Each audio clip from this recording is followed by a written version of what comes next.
السلام علیکم ورحمۃ اللہ وبرکاتہ۔ میری کلاس میں غریب بچی آئی جسے دیکھ کر مجھے نہ جانے کیوں اس سے خار آنے لگی، جبکہ وہ پڑھائی میں بہت اچھی تھی۔ میں اس کی ہر بات میں مسئلے نکالتی کیونکہ اسی کلاس میں میری بھانجی پڑھتی تھی اور میں چاہتی تھی کہ وہ فرسٹ آئی۔ ایک دن اس نے بہت اچھا ٹیسٹ دیا تو میں نے نقل لکھ کر اس کی خوب پٹائی کی۔ اگلے دن وہ اسکول نہ آئی تو مجھے بہت خوشی ہوئی۔ 15 دن گزر گئے تو پرنسپل صاحبہ مجھ سے کہنے لگی کہ جا کر اس کے گھر پتہ کرو۔ ان کی زبردستی پر مجھے فائزہ کے گھر جانا پڑا، لیکن وہاں پہنچ کر میرے قدموں تلے سے زمین نکل گئی، کیونکہ پرنسپل صاحبہ ایک بچی کا ہاتھ پکڑے میری کلاس کے دروازے پر کھڑی تھی۔ میں پڑھانے میں مصروف تھی، اس لیے میری نظر ان پر نہ پڑی تو پرنسپل صاحبہ نے خود ہی مجھے آواز دے کر مخاطب کیا اور کہنے لگی، مس دعا، یہ بچی آج سے آپ کی کلاس میں بیٹھے گی۔ میں نے پلٹ کر اس بچی کی طرف دیکھا تو ایک لمحے کے لیے حیران رہ گئی کہ اس کا یونیفارم اس کا حلیہ بتا رہا تھا، اس کا فیملی بیک گراؤنڈ کیا ہوگا۔ جبکہ میں جس سکول میں پڑھاتی تھی یہ تو بہت ہائی اسٹینڈرڈ کا سکول تھا، فیسیں بھی اچھی خاصی تھی، پھر ایسی کسی بچی کو داخلہ کیسے مل سکتا تھا؟ پرنسپل صاحبہ نے میری آنکھوں کی حیرت بھانپ لی۔ وہ کہنے لگے، اس بچی کو آپ آگے بٹھائیں اور توجہ دیں، یہ بہت ذہین ہے، جلدی آگے بڑھے گی۔ یہ کہہ کر انہوں نے اس بچی کو آگے والے بینچ پر بٹھا دیا اور وہاں سے جو بچی بیٹھی تھی اسے اٹھا کر پیچھے بھیج دیا۔ یہ دیکھ کر میرے تن بدن میں آگ سی لگ گئی تھی، کیونکہ وہ بچی کوئی اور نہیں بلکہ میری بھانجی زوہا تھی، جسے میڈم نے پیچھے بھیج کر اس کی جگہ اس غریب فقیر لڑکی کو دے ڈالی تھی۔ میں نے اس میڈم سے صرف جی اچھا کہا، لیکن ان کے جانے کے بعد حقارت سے اس بچی کی طرف دیکھا اور اس سے اس کا نام پوچھا تو وہ کچھ ہچکچاتے ہوئے کہنے لگی، مس، میرا نام فائزہ ہے۔ میں نے اس سے پوچھا کہ پہلے کس اسکول میں جاتی تھی تو وہ سر جھکا کر گئی اور پھر دھیرے سے کہنے لگی، نہیں مس، آج تک میں کبھی سکول نہیں گئی، البتہ میری اماں نے مجھے پڑھنا لکھنا سکھایا ہے۔ یہ سن کر میرے چہرے پر ایک طنزیہ مسکراہٹ آ گئی۔ میں نے کہا، اچھا، اتنے بڑے سکول میں داخلہ کروایا ہے، لیکن تمہارا تو کوئی بیس ہی نہیں، پھر اس کلاس میں تمہیں فیل ہی ہونا ہے۔ میری باتیں سن کر اس کے چہرے کا رنگ اتر گیا اور باقی کلاس کی بچیاں زور زور سے اس پر ہنس رہی تھیں۔ تقریباً سبھی بڑے گھرانوں کی بچیاں تھیں جنہوں نے اس طرح کی بچی کو کلاس میں پہلی دفعہ دیکھا تھا۔ پھر اوپر سے میرے لہجے نے ان سب کو مزید ہمت دے ڈالی تھی کہ وہ کھل کر اس پر ہنس سکیں۔ اس بچے کی آنکھوں میں آنسو جھلملانے لگے۔ دراصل مجھے غصہ اس بات پر آیا تھا کہ میڈم نے میری بھانجی کو پیچھے کر دیا، جبکہ میں اسے کلاس میں آگے رکھتی تھی اور چاہتی تھی کہ وہی کلاس میں اچھی پوزیشن لے۔ میری کوشش ہوتی تھی کہ وقت سے پہلے اسے پیپر سے بھی آگاہ کر دوں اور ٹیوشن بھی اسے میں خود ہی پڑھاتی تھی، بلکہ اس کلاس کی زیادہ تر بچیاں میرے ہی گھر پڑھنے کے لیے آیا کرتی تھی۔ میں نے جان بوجھ کر سب سے مشکل ٹاپک نکالا اور اس بچی کے آگے رکھ دیا۔ یہ 5 کلاس کی انگلش کی بک تھی، باہر کا پبلشر تھا، اس لیے بک بھی کافی زیادہ مشکل تھی۔ میں جانتی تھی یہ وہ سبق نہیں پڑھ پائے گی۔ میں نے اسے کھڑا کیا اور کہا، چلو ریڈنگ شروع کرو۔ وہ تو اتنی مشکل انگلش دیکھ کر کانپنے لگ گئی۔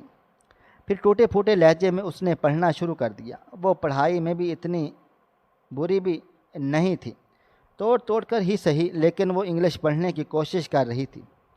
لیکن میرا مقصد اسے ذلیل کرنا تھا، اس لیے میں نے بیچ میں اسے روکا اور بڑی زور سے اسے ڈانٹتے ہوئے کہا، تم اتنی آسانی سے 2 لائنیں نہیں پڑھ سکتی ہو، پھر اس کلاس میں کیسے پڑھو گی؟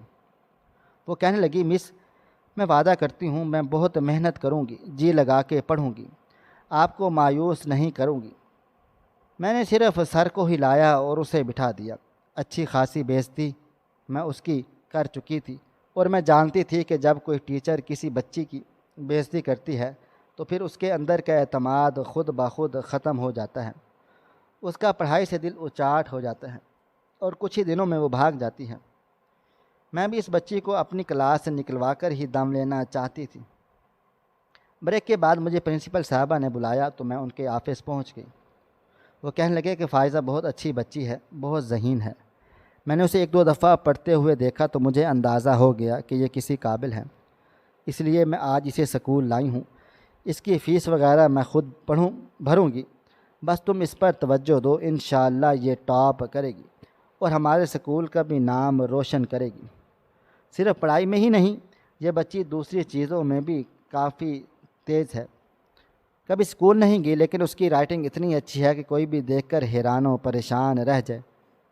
پرنسپل صاحبہ اس کی تعریفوں میں زمین آسمان کے کلابے ملا رہی تھیں اور کہہ رہی تھیں کہ اس بار وہی سکول میں ٹاپ کرے گی۔ یہ سن کر میرا دل جل گیا تھا۔ میں تو چاہتی تھی کہ زہرہ سکول میں ٹاپ کرے، کلاس میں فرسٹ آئے۔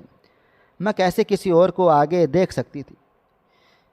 میں نے پرنسپل صاحبہ سے پوچھا یہ کون ہے اور آپ کو کہاں ملی؟ تو پرنسپل صاحبہ نے بتایا کہ سگنل پر یہ ان کی گاڑی کے شیشے صاف کرنے کے لیے آئی تھی اور ساتھ ہی انگلش کی ایک پوئم پڑھ رہی تھی۔ اس کا لہجہ اور وہ مشرق پوئم سن کر انہیں اندازہ ہوا کہ وہ کوئی ذہین بچی ہے۔ تو پھر پرنسپل صاحبہ نے اس سے تھوڑی بہت بات چیت کی۔ ٹریفک جام تھا، بات کرنے کا موقع ملا تو انہیں اندازہ ہو گیا کہ وہ کس قابل ہے۔ پھر اتفاق سے دوسرے دن بھی وہ انہیں سگنل پر ملی۔ انہوں نے اسے اپنی گاڑی میں بٹھا لیا۔ اس سے تھوڑا بہت لکھوا کر دیکھا تو وہ بہت اچھا لکھتی تھی۔ بس پھر انہوں نے فیصلہ کر لیا کہ وہ اسے تعلیم دلوائیں گی تاکہ وہ گھر چلانے کے لیے بھی اسے سڑکوں پر شیشے صاف نہ کرنا پڑے۔ پرنسپل صاحبہ کی بات سن کر میں حیران رہ گئی۔ میں نے ان سے پوچھا آپ کو اتنی زیادہ فیس پے کر کے اسے یہاں پڑھانے کی کیا ضرورت ہے؟ کسی سرکاری اسکول میں ڈال دیتی، اس بچی کو اتنا اچھا ٹیوشن بھی نہیں مل پائے گا۔ پرنسپل صاحبہ نے میری بات سن کر بڑی عجیب نظروں سے مجھے دیکھا اور کہنے لگی مس دعا، مجھے آپ سے اس بات کی توقع نہ تھی۔ مانا کہ وہ غریب گھرانے سے ہے لیکن اچھی تعلیم پر بھی اس کا حق ہے، پھر بھی میں اس کی فیس افورڈ کر سکتی ہوں۔ رہی بات ٹیوشن کی تو اسکول میں ہی اسے اچھے سے پڑھایا جائے گا تو وہ ٹیوشن کی ضرورت ہی نہیں رہے گی۔ میں تو اسکول کے سارے بچوں کو یہی کہتی ہوں کہ اسکول سے پڑھ کر جایا کرو، ٹیوشن وغیرہ میں صرف وقت کا ضیاع ہوتا ہے۔ پرنسپل صاحبہ نے ایک عام لہجے میں یہ بات کہی لیکن مجھے لگا جیسے وہ مجھے طعنہ مار رہی ہوں، کیونکہ زیادہ تر بچے میرے پاس ہی پڑھنے کے لیے آیا کرتے تھے۔ میں ٹیوشن کے نام پر ان سے بھاری فیسیں لیا کرتی تھی اور جان بوجھ کر اسکول میں کوئی نہ کوئی ایسا کام دیتی جس کے لیے انہیں ٹیوشن واپس آنا ہی پڑتا تھا۔ میں نے اپنی اندر کا غصہ اپنے اندر کو دبا لیا اور کلاس میں پہنچ گئی۔ سارے بچے بریک میں مزے کر رہے تھے، کچھ بیٹھ کر ادھر ادھر لنچ کر رہے تھے تو کچھ کھیل کود رہے تھے، لیکن فائزہ بالکل اکیلی بیٹھی تھی۔ کسی نے اسے کھیلنے میں شریک نہیں کیا اور نہ ہی اس کے پاس لنچ میں کھانے کے لیے کوئی چیز موجود تھی۔ عام طور میں بچوں کو شیئرنگ کا سبق سکھاتی تھی، لیکن فائزہ جیسی بچی کے ساتھ بھلا کون شیئر کر سکتا تھا، اور نہ ہی میں چاہتی تھی کہ کوئی اس کے قریب ہو، اس لیے میں اسے اکیلا ہی بیٹھے رہنے دیا اور بریک کے بعد پھر اسے بہت مشکل سا ریاضی کا ٹیسٹ پکڑا دیا، جسے نہ کر سکنے پر میں نے چھٹی تک اسے کھڑا رکھا، اور مجھے اس بات کا ڈر بھی تھا کہیں یہ بات پرنسپل نہ بتا ڈالیں، لیکن مجھے بھی طرح طرح کے حربے آتے تھے۔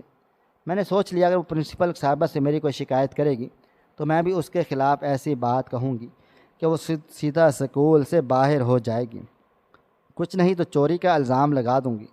یہ سوچ کر میں نے خود کو مطمئن کر لیا تھا، لیکن میری توقع کے برخلاف اس نے پرنسپل صاحبہ سے میری شکایت نہیں لگائی تھی، بلکہ اگلے دن وہ اتنی اچھی تیاری کر کے آئی تھی کہ جب میں نے اسے ریڈنگ کے لیے کھڑا کیا تو کلاس کی ساری ہی لڑکیوں سے بہتر انداز میں ریڈنگ کرنے لگی۔ ایسا لگ رہا تھا جیسے وہ دن رات محنت کر کے آئی ہو۔ پھر ریاضی کا ٹیسٹ بھی اس نے بہت اچھا دیا۔ میں نے دبے لفظوں میں جاننا چاہا کہ اسے کس نے پڑھایا تو وہ کہنے لگی مس جو آپ نے پڑھایا تھا بس وہی ذہن میں بٹھا لیا اور اسی کی پریکٹس کرتی رہی ہوں۔ یہ سن کر مجھے اور آگ لگی۔ میں نے فیصلہ کیا اب میں اسے کلاس میں زیادہ تر بیٹھنے نہیں دوں گی۔ میں نے کچھ دیر بعد اسے بہانے سے کلاس سے باہر کھڑا کر دیا۔ وہ کلاس میں شور کر رہی تھی جبکہ اس نے ایسا کچھ بھی نہیں کیا تھا۔ پہلے تو وہ مجھ سے معافی مانگتی رہی لیکن پھر میرا غصہ دیکھ کر خاموش کھڑی رہی۔ بریک تک وہ باہر ہی۔ بریک کے بعد میں نے اسے اندر بلایا تو پھر بات بات پر اسے ذلیل کرنے لگی۔ میرے دیکھا دیکھی کلاس کی دوسری لڑکیوں کا رویہ بھی فائزہ کے ساتھ بہت برا ہو گیا۔ ہر کوئی اس کا مذاق اڑاتا، اسے برا بھلا کہتا اور وہ آنکھوں میں آنسو لیے بس سر جھکائے پڑھتی چلی جاتی۔ ایسے ہی مہینہ گزر گیا۔ اس ایک مہینے میں نے اسے ہر طرح سے ذہنی اذیت پہنچائی اور کوشش کی کہ وہ کس طرح پڑھائی سے بھاگ جائے، لیکن جتنا زیادہ میں اسے ستاسی وہ اتنا ہی تیاری کر کے آتی۔ بریک کے ٹائم پر بھی وہ اکیلی بیٹھی کوئی نہ کوئی کتاب کھول کر پڑھائی میں مصروف رہتی۔ اب اس کی کسی سے دوستی نہ ہو سکی تھی۔ پھر اسکول میں فائنل ٹیسٹ کا سلسلہ شروع ہوا تو جیسے ہی ٹیسٹ کاپیاں میرے ہاتھوں میں آنے لگی میری جان جل کر رہ گئی، کیونکہ میری بھانجی زویا نے بہت بری کارکردگی دکھائی۔ بامشکل نمبر لے کر وہ پاس ہوئی۔ سارا وقت موبائل فون میں جو لگی رہتی تھی اس کے تو اتنے نمبر بھی نہ آتے اگر پہلے سے میں اسے ٹیسٹ کے بارے میں آگاہ نہ کرتی۔ لیکن وہیں دوسری طرف فائزہ نے پورے نمبر لیے تھے۔ رائٹنگ سے لے کر ہر چیز میں وہ اتنی شاندار کارکردگی دکھا رہی تھی، میں واقعی ہی حیران اور پریشان رہ گئی تھی۔ اسے ٹاپ کرنے کے بعد کوئی بھی نہ روک سکا تھا، لیکن کہتے ہیں نا جب آپ کو کسی سے حسد ہو تو اس کی اچھائی بھی برائی نظر آتی ہے۔ مجھے بھی فائزہ کی یہ خوبیاں خامیوں کے طور پر دکھائی دے رہی تھیں۔ مجھے لگتا تھا کہ اسے کوئی حق نہیں کہ وہ اتنے بڑے اسکول میں آ کر میری بھانجی کی برابری کرے۔ میں نے جان بوجھ کر اس کی کاپیوں سے کچھ کام مٹایا، اس کے نمبر کاٹے اور وہیں دوسری طرف اپنی بھانجی سے دوبارہ ٹیسٹ دلوا کر ان کی کاپیوں کو چیک کیا اور اس کے نمبر بڑھا دیے۔ جب ٹیسٹ کا رزلٹ آیا تو زویا نے سب سے اچھے نمبر لیے۔ اس بات پر ساری کلاس حیران و پریشان تھی، کیونکہ سب کو معلوم تھا کہ زوہا پڑھائی میں اتنی اچھی نہیں ہے، اور اتنے دنوں میں بچوں کو یہ بھی اندازہ ہو گیا تھا کہ فائزہ کی پڑھائی کیسی ہے۔ فائزہ تو خود اپنے نمبر کم دیکھ کر شوق رہ گئی تھی۔ میں نے اس کے آگے اس کے نمبر لہرائے، اس سے کہا کہ اگر ایسا ہی پڑھنا ہے تو پھر یہاں وقت ضائع نہ کرو، کسی سرکاری افسر میں چلے جاؤ۔ یہ سن کر اس نے سر جھکا لیا اور باقی کلاس دھیمے دھیمے بستی چلی گئی۔ امتحان کا وقت قریب آیا تو پرنسپل صاحبہ نے کہہ دیا اس بار وہ پیپر خود تیار کریں گی، اور یہ سن کر میرے سر پر آسمان ٹوٹ پڑا۔ میں تو ہمیشہ پیپر تیار کر کے زوہو کی پوری تیاری کرواتی تھی اور باقی ٹیوشن میں پڑھنے والے بچوں کو بھی 50% پیپر تو بتا دیتی تھی تاکہ وہ بھی اچھے نمبر حاصل کر لیں، لیکن اب پرنسپل صاحبہ نے پیپرز کی تیاری شروع کر ڈالی اور مجھے نئی مصیبت میں ڈال دیا۔ میں نے زوہا سے کہا کہ اب دل لگا کر پڑھائی کرو ورنہ فائزہ کے اچھے نمبر آئیں گے، تو اس نے برا سا منہ بنایا اور کہنے لگی خالہ آپ کے ہوتے ہوئے مجھے پریشان ہونے کی کیا ضرورت ہے؟ اگر آپ کو فائزہ کو پیپر نہ دینے ہوتے تو میں سب سے اچھا رزلٹ ہی آئے گا۔ زوہا خود تو پڑھنا نہیں جانتی تھی، اس لیے اس نے ایک دوسرا راستہ مجھے دکھایا تھا کس طرح فائزہ کو پیپر دینے سے روک دوں۔ میرے اوپر اپنی بہن کا اور بہنوئی کا بہت پریشر تھا۔ میرے بہنوئی میری مرضی کے مطابق فیسیں دیتے تھے اور چاہتے تھے کہ سب سے اچھا رزلٹ ان کی بیٹی کا ہی آئے، چاہے وہ چیٹنگ کے ذریعے ہو یا پھر پیپر لیک کر کے۔ انہیں اس بات سے کوئی غرض نہ تھی، وہ پیسے والے آدمی تھے، ان کے پاس پیسوں کی کوئی کمی نہ تھی۔ زوہا ان کی اکلوتی بیٹی تھی جس کی ہر فرمائش وہ آنکھیں بند کر کے پوری کرتے تھے، اس لیے نہ صرف زوہا بگڑ گئی بلکہ اس کا پڑھائی سے کوئی تعلق واسطہ نہ رہا۔ ابھی بھی میری بہن نے صاف صاف کہہ دیا تھا کہ تم کچھ بھی کرو لیکن سب سے اچھا رزلٹ تو زوہا کا ہی آنا چاہیے۔ میں ایک بڑی سی تقریب رکھوں گی اور پھر تمہیں بھی خوب تحفے تحائف دوں گی۔ میری بہن نے مجھے لالچ دیا اور میں نے حامی بھر لی کہ میں زوہا کے رزلٹ کے لیے پوری محنت کروں گی۔ پیپرز تو میرے ہاتھ میں نہیں تھے لیکن میں نے زوہا کو پڑھائی کی طرف راغب کرنا شروع کر دیا تھا۔ میں نے کوشش کی تھی کہ وہ سارے اہم ٹاپک پڑھ لیں، لیکن وہ تو میرے پاس پڑھنے کے لیے بھی آئی تو موبائل فون کر لے کر آتی اور سارا وقت چیٹنگ میں لگی رہتی۔ ایک 5 کلاس کی بچی کی عمر ہی کیا ہوتی ہے، اس عمر میں نہ جانے اس نے کیا گل کھلا رکھے تھے، کس کس سے دوستیاں کر لی تھیں، اور وہ ہر وقت مصروف رہنے لگی۔ میں اگر کوئی سوال جواب کرتی تو وہ خوب ہنگامہ کھڑا کر دیتی، اور پھر میں بھی اس سے کچھ نہ پوچھ پاتی۔ اب بھی وہ یہی سب کچھ کر رہی تھی اور میں نے سر پکڑ لیا تھا۔ وہ کسی طرح پڑھنے کو راضی نہ تھی، اور اب یہ ذمہ داری میری تھی کہ اس کا رزلٹ اچھا آ جائے۔ اس لیے میں نے طے کیا کہ باقی کلاس کے بچوں پر محنت نہیں کروں گی، اور رہی بات فائزہ کی تو کسی بھی طرح سے اسے پیپر دینے ہی نہیں دوں گی۔ اور پھر میں نے اس کا حل یہ نکالا کہ ایک دن فائزہ نے ٹیسٹ دینا شروع کیا۔ میں نے اس کا ٹیسٹ پیپر چھینا اور اس پر نقل لکھ دیا، اور پھر اس کی خوب ساری پٹائی کر ڈالی، اور وہ بیچاری مجھ سے 4-6 چماٹے کھانے کے بعد لال پڑ گئی۔ میں نے اسے کلاس کے باہر کھڑا کر دیا اور پھر اسے دوبارہ ٹیسٹ بھی نہ لینے دیا۔ وہ ٹیسٹ یہ تھے کہ جن کے نمبر کہیں نہ کہیں اگزام میں شامل ہوئے تھے، اور اسی سے سالانہ نتیجہ بننا تھا۔ مجھے یقین تھا کہ میری اس حرکت سے اس کا رزلٹ کافی خراب ہونے والا تھا۔ لیکن کچھ ہی دیر کے بعد پرنسپل صاحبہ وہاں آ گئی اور فائزہ کو باہر کھڑا دیکھ کر مجھ سے پوچھنے لگیں، اسے باہر کیوں نکالا ہے؟ میں نے فائزہ کی کاپی ان کے آگے رکھ دی جس پر بڑا سا نقل لکھا تھا، اور ان سے کہہ دیا کہ یہ نقل کر کے پیپر دے رہی تھی، اس لیے میں نے ٹیسٹ پیپر چھین لیا ہے اور اسے سزا کے طور پر باہر کھڑا کیا ہے۔ میری باتیں سن کر پرنسپل حیران رہ گئی۔ وہ فائزہ سے پوچھنے لگی، کیا تم نے نقل کی تھی؟ فائزہ نے کوئی جواب دینے کی بجائے رونا شروع کر دیا، تو انہیں لگا شاید میں ٹھیک کہہ رہی ہوں۔ پھر وہ اسے سمجھانے لگی اور کلاس میں واپس بٹھا کر چلی گئی۔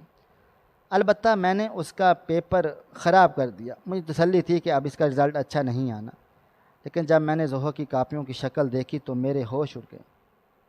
زوہو نے تو بہت ہی زیادہ خراب ٹیسٹ دیا تھا۔ میں نے اس قدر شریف غصے میں تھی کہ مجھے سمجھ نہ آ رہا تھا کہ کیا کروں، اور پھر اتنے میں فائزہ اپنی کاپی اٹھائی میرے پاس آ گئی۔ وہ کسی سوال کا جواب پوچھ رہی تھی۔ میں نے اپنا سارا غصہ اس پر نکالا اور اس کا منہ ایک طرف پھر مار مار کے لال سرخ کر دیا۔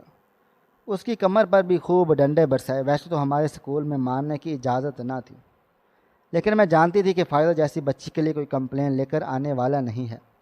مفت میں وہ اتنے بڑے اسکول میں پڑھ لکھ رہی ہے، اس کے ماں باپ تو کبھی بھی یہاں آ کر شکایت کرنے کی جرت کر ہی نہیں سکتے تھے۔ اس لیے میں نے اس کی خوب پٹائی لگائی اور پھر چھٹی ہو گئی۔ اب تو مجھے پرنسپل صاحب کا بھی کوئی خوف نہیں تھا، کیونکہ میں اچھی طرح سے جانتی تھی کہ فائزہ ان بچوں میں سے ہے جو استادوں کی شکایتیں کسی سے بھی نہیں لگاتے، اور اس بات کا میں نے خوب فائدہ اٹھایا تھا۔ میں اسے کتنا بھی مارتی یا ڈانٹتی، لیکن وہ ہمیشہ میری بہت عزت کرتی۔ اس نے مجھ سے کبھی اونچی آواز میں بات نہ کی، کبھی میری مار کے بارے میں کسی سے کچھ نہیں کہا، اور نہ ہی اس کی نظروں میں کبھی میں نے نفرت دیکھی، بلکہ وہ تو ہمیشہ پہلے سے بھی زیادہ بچے پر پیار اور محبت کا اظہار کرتی۔ کلاس کے سبھی بچے اس پر ہنستے، لیکن جب کسی کو مدد کی ضرورت ہوتی تو فائزہ سب سے پہلے کاپی نکال کر ان کے آگے رکھ دیتی۔ ان سب خوبیوں کے باوجود بھی فائزہ میرا دل نہ جیت سکی۔ میں نفرت اپنی جگہ برقرار رہی۔ میں ہائی کلاس اور لو کلاس کے چکروں میں پڑی رہ گئی۔ میری نظر میں میرا تعلق ہائی کلاس سے تھا، جبکہ وہ ایک غریب گھرانے سے تعلق رکھتی تھی، اس لیے اس کا ہمارے اسکول میں پڑھنا مجھ سے برداشت نہیں ہو رہا تھا۔ اگلے دن جب میں اسکول گئی تو کلاس میں فائزہ موجود نہ تھی۔ وہ اسکول نہ آئی، اس کا نہ آنا مجھے سکون پہنچا رہا تھا۔ میں بڑی خوش تھی، میں نے سب بچوں کو بڑی اچھی طرح پڑھایا۔ میں نے اپنی بھانجی زوہو نے نکمے پن کی انتہا ہو گئی۔ میں پڑھا رہی تھی اور وہ باتوں میں مصروف تھی۔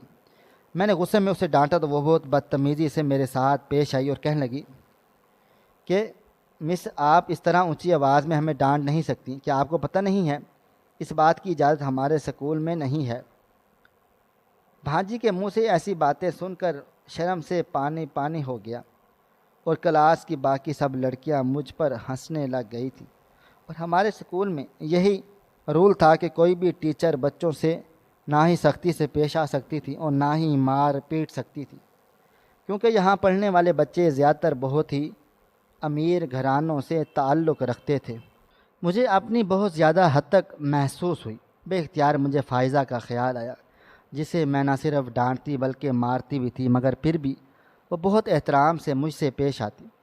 میں نے بہت مشکل سے خود پر قابو پایا اور اپنی ہی بھانجی کو نظر انداز کر کے کلاس میں پڑھانے لگی، اور پھر ایسے ہی دن گزرنے لگے اور امتحان میں مہینہ باقی تھا اور بہت تیزی سے ریویژن چل رہا تھا، لیکن اس ریویژن میں میری بھانجی نے کوئی دلچسپی نہ دکھائی۔ فائزہ مستقل غیر حاضر تھی اور مجھے بار بار اس کا خیال آتا۔ 10 دن گزرے تو پرنسپل صاحبہ نے مجھے اپنے آفس میں بلایا اور کہنے لگی، فائزہ اسکول کیوں نہیں آ رہی؟ میں نے صاف کہا کہ مجھے تو کچھ اندازہ نہیں۔ پھر وہ کہنے لگی، فائزہ کا ایڈریس ہے میرے پاس، تمہارے گھر سے یہ جگہ زیادہ دور نہیں، تمہارے علاقے کے پیچھے جو کچا علاقہ ہے یہ وہیں کہیں رہتی ہے، تم جا کر پتہ کر لو، ایسا نہ ہو کہ وہ کسی پریشانی میں مبتلا ہو۔ بچی پڑھائی میں بہت اچھی تھی، اب اگر سالانہ امتحانات نہیں دے گی تو مجھے افسوس ہوگا۔ پرنسپل صاحبہ کی بات سن کر مجھے بہت ناگوار گزرا۔ میں بھلا کچے علاقے میں جا کر کیوں ایک ایسی بچی کو ڈھونڈتی جو مجھے پہلے پسند نہ تھی، لیکن پرنسپل صاحبہ نے کاغذ پر اس کا پتہ لکھ کر میرے ہاتھ میں پکڑا دیا۔ کہنے لگی، ہو سکتا ہے اس نے ہماری مدد کی ضرورت ہو۔ میں نے وہ کاغذ پکڑ لیا، لیکن میرا فائزہ کے گھر جانے کا ارادہ بالکل بھی نہیں تھا۔ 2-4 دن ایسے ہی گزر گئے۔ پرنسپل صاحبہ کو فرصت ملی تو انہوں نے وہ بچی یاد آئی۔ انہوں نے مجھے بلا کر پوچھا تو میں نے ٹال مٹول سے کام لیا۔ میں بہت مصروف تھی اور مجھے یاد ہی نہیں رہا۔ پرنسپل صاحبہ نے مجھے بہت زیادہ تاکید کی اور کہا، دیکھو آج چلی جانا، ایسا نہ ہو کہ امتحانات ختم ہو جائیں، شروع ہو جائیں اور اس بچی کے پیپرز رہ جائیں۔ نہ جانے کیوں انہیں فائزہ سے بڑی ہمدردی تھی۔ میرا پھر بھی جانے کا کوئی ارادہ نہ تھا۔ شام کے وقت میں ٹیوشن پڑھانے کے لیے بیٹھی تو میری بھانجی زوہا بھی پڑھنے کے لیے آئی۔ وہ پھر فون چلا رہی تھی۔ میں نے غصے میں کہا، زوہا امتحانات میں کچھ دن باقی ہیں، تم یہ فون وغیرہ رکھ دو، کیوں نہیں دیتی؟ میری بات سن کر اس نے بڑی عجیب نظروں سے مجھے دیکھا اور کہنے لگی، آپ اپنے کام سے کام رکھا کریں، اب مجھے چیٹنگ کروا کر پاس تو کروا دیتی ہیں نا، تو پھر کیا مسئلہ ہے؟ اس کا لہجہ اس قدر برا تھا کہ میرا دل خراب ہو گیا۔ ٹیوشن کے سارے بچے بھی اسی کی باتیں سن رہے تھے۔ میں نے غصے سے کہا، زوہا معافی مانگو، یہ کیا طریقہ کار ہے تم کا مجھ سے بات کرنے کا؟ وہ ایک دم ہی کھڑی ہوئی، کہنے لگی، میرے بابا آپ کتنی زیادہ فیسیں بھرتے ہیں، میں آپ سے کس بات کی معافی مانگوں؟ آپ مجھے نقل کروانے ہی تو اتنے زیادہ پیسے لیتی ہیں۔ میرے دیکھتے ہی دیکھتے وہ باہر کھڑی اپنی گاڑی میں بیٹھی اور ڈرائیور کے ساتھ واپس چلی گئی اور سب کی نظروں میں مجھے گرا گئی۔ میں تو اس چھوٹی سی بچی کی جرأت پر حیران رہ گئی کہ وہ سب میری بہنوں اور بہنوئی کے بیجا لاڈ پیار کا نتیجہ تھا۔ میری ماں نے یہ سب دیکھا تھا تو کہنے لگی، تمہیں پہلے ہی سمجھایا تھا کہ اسے سر پر نہ بٹھاؤ، تم نے اسے نقل کروا کر اس کا عادی بنا ڈالا۔ اس کے ماں باپ کو تو اس کے مستقبل کی فکر نہیں، لیکن تم تو کم از کم اپنا ایمان سلامت رکھی۔ دوسری بچیوں کا حق مار کے تم بھی اسے ہمیشہ اچھے نمبر دلوا دیے ہیں، لو آج یہ تمہیں برا بھلا کہہ کر چلی گئی۔ اماں نے ہمیشہ مجھے ہی کوسا تھا۔ سب کے چلے جانے کے بعد میں رونے لگی، بے عزتی کا احساس مجھے ستا رہا تھا۔ پھر مجھے خیال آیا کہ میں فائزہ کو بھی اس کی طرح بے عزت کیا کرتی تھی۔ بے اختیار میں نے اس کا پتہ اٹھایا اور چادر پہنے گھر سے باہر نکل گئی۔ کچھ دور جا کر کچی بستی شروع ہوئی اور پھر پتہ معلوم کر کے میں اس دروازے تک پہنچ گئی۔ دروازہ ہلکا سا کھلا تھا، میں نے ایسے ہاتھ لگایا تو کھلتا چلا گیا اور سامنے کا منظر دیکھ کر میں بالکل حیران و پریشان رہ گئی تھی۔ 11 سالہ دعا ایک کونے میں بیٹھی روٹی بنا رہی تھی اور چارپائی پر ایک عورت پڑی ہوئی تھی۔ میں نے دھیرے سے فائزہ کو آواز دی تو میری آواز پر وہ چونک کر پلٹی اور پھر دوڑ کر میرے پاس چلی گئی۔ مجھے دیکھ کر خوشی ہوئی میرے سینے سے لگ گئی۔ اس کی حرکت پر میں بالکل حیران رہ گئی۔ میں نے اسے جس طرح سے مارا پیٹا تھا، ذلیل و رسوا کیا تھا، مجھے دیکھ کر تو اسے منہ پھیر لینا چاہیے تھا، لیکن اس کے انداز نے بہت محبت دی۔ پھر اس نے جلدی سے اپنی کرسی کو اپنے دوپٹے سے صاف کیا اور مجھے اس پر بٹھا دیا۔ میں نے اسے پوچھا، تم اسکول کیوں نہیں آ رہی؟ میری بات سن کر وہ سر جھکا کر بولی، بیٹا کہنے لگی، یہ جو عورت لیٹی ہوئی ہے نا، یہ میری خالہ ہے۔ انہوں نے ہی مجھے پال پوس کر بڑا کیا، کیونکہ میرے والدین بچپن میں انتقال کر گئے۔ پچھلے کچھ دنوں سے میری خالہ بہت بیمار ہیں، ان کے گردے میں پتھری ہو گئی ہے، جس کی تکلیف سے یہ بیماری میں نڈھال ہیں، گھر کے کام کاج بھی نہیں کر سکتے ہیں، اور ہمارے پاس اتنے پیسے نہیں، وسائل نہیں کہ فوراً سے خالہ کا آپریشن کروا سکیں۔ سرکاری ہسپتال والوں نے بہت دنوں کے بعد کی تاریخ دی ہے۔ بس اسی پریشانی میں مجھے سکول نہیں آئی، کیونکہ گھر کا کام بھی میں کرتی ہوں اور خالہ کی دیکھ بھال بھی۔ پھر پیسوں کی ضرورت ہے تو ایک دو گھروں میں جھاڑو بھی لگاتی ہوں، اور اسی کے پیسوں سے خالہ کی دوائیاں لے آتی ہوں۔ پڑھائی میرے لیے بہت مشکل کام ہے، پڑھنا میرا شوق ہے، لیکن میری خالہ سے بڑھ کر نہیں۔ وہ سر جھکائے ہی کہنے لگی، مس مجھے معاف کر دیں، میں امتحانات نہیں دے سکوں گی۔ آپ کی مار ڈانٹ نے مجھے لکھنا پڑھنا سکھا دیا۔ استاد کی مار بہت قیمتی ہوتی ہے۔ جب جب آپ مجھ پر غصہ کرتی تو میں پہلے سے بھی زیادہ دل لگا کر پڑھا کرتی تھی۔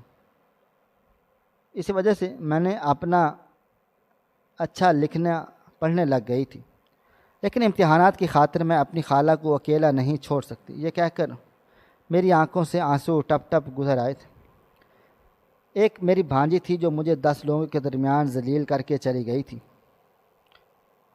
جسے نہ ہی اپنے ماں باپ کی محنت کی کمائی کا احساس تھا اور نہ ہی میری عزت کا۔ اور ایک یہ بھانجی بچی کہ کسی کی جنت کا پھول تھی، وہ اتنی کم عمری میں بہت حساس اور ذمہ دار تھی۔ میری بھانجی سکول میں فیل ہو گئی اور فائزہ نے واقعی سکول میں ٹاپ کر لیا، کیونکہ نہ صرف وہ سنتی تھی بلکہ بہت قابل بھی تھی۔ میری بہن اور بہنوئی کو مجھ پر غصہ تھا، انہوں نے مجھے بہت برا بھلا کہا، لیکن نہ ہی انہوں نے اپنی تربیت کا اندازہ تھا اور نہ ہی اپنی بیٹی کی بگڑتی ہوئی حالت کا۔ مجھے ڈر ہے کہ جلد یا بدیر وہ زوہا کی ایسی تربیت کا نقصان اٹھائیں گے۔ میں آپ سب سے یہی کہنا چاہوں گی کہ کوئی بھی استاد کبھی بھی اپنے طالب علم کی بھید بھاؤ نہیں کر سکتا ہے۔ امیر یا غریب کا فرق ہمارا بنایا ہوا ہے۔ اللہ تعالیٰ نے ہر انسان کو بہت ذہین بنایا ہے، اسی لیے کسی بھی بچے کو اس کی غربت یا اس کے پرانے یونیفارم کی وجہ سے اپنے عطاب کا شکار نہ بنائیں، بلکہ اسے سینے سے لگا کر اس کے لیے ترقی کے راستوں کو آسان کر دیں۔ فائزہ آج بھی مجھ سے نہ صرف بے انتہا محبت کرتی ہے، بلکہ اس نے مجھے اپنی ماں کا درجہ دیا ہے، اور یہ وہ رتبہ ہے جسے پا کر میں خود کو دنیا کا خوش قسمت ترین انسان سمجھتی ہوں۔ ناظرین، مزید اس طرح کی سبق آموز کہانیاں سننے کے لیے ہماری ویڈیوز کو لائک کریں، شیئر کریں اور ہمارے چینل کو سبسکرائب کر لیں۔ شکریہ۔ اللہ حافظ۔